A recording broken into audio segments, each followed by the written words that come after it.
Yep, UPSable.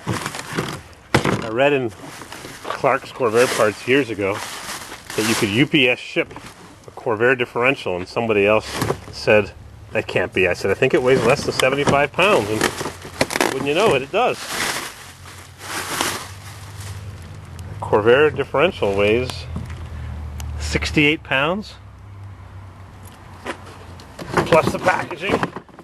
There it is, one Corvair differential rebuilt for the Spyder.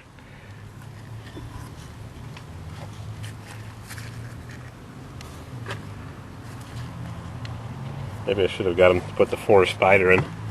Just thought of that. A little late, huh? Maybe it would have been over the limit then if it was a 4 Spyder differential.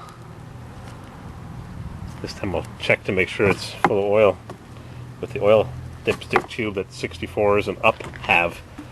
Don't know where the oil went in mine. Oh. Let's see what's inside. I wish I could keep up with my videos. I got so many. Oops, ran out of memory again. I'm sure I saved these videos on my hard drive. Huh, it's handblasted. What was I just yakking about? Yeah, so a lot of gears here. Spike Punk was reviewing how we assembled this transmission. Did the sprag go in properly? Oh yeah, it can only go in one way. Magnetic speed sensors. Magnets. Don't know where the wires go. They're inside here.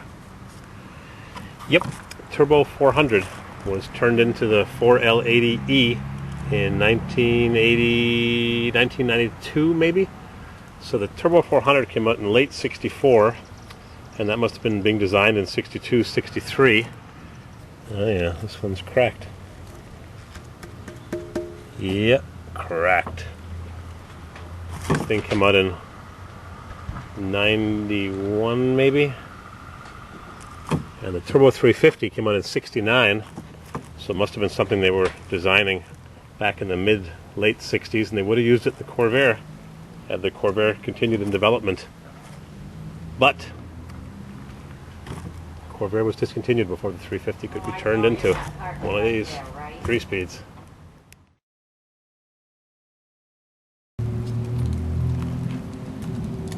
Well, it's a new project. I just had a woman come by and bought a couple good used tires. Now, I got my differential from Indiana. UPSable, less than 75 pounds, and I just straightened the cover. It was just a tad out of flat. And I think it's still a tad out of flat. So I'm just straightening it a little bit. Make sure there's no gap, because the gasket's not very thick and I got a thin bead of silicone on it. Stainless steel, made in Japan.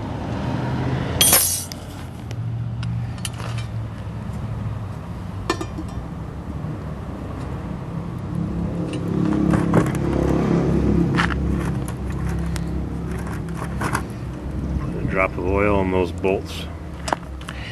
And oh, poor Donna Summer, 63. Love to love you, baby.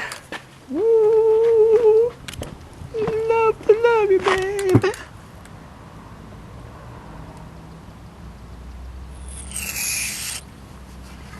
Fluid film.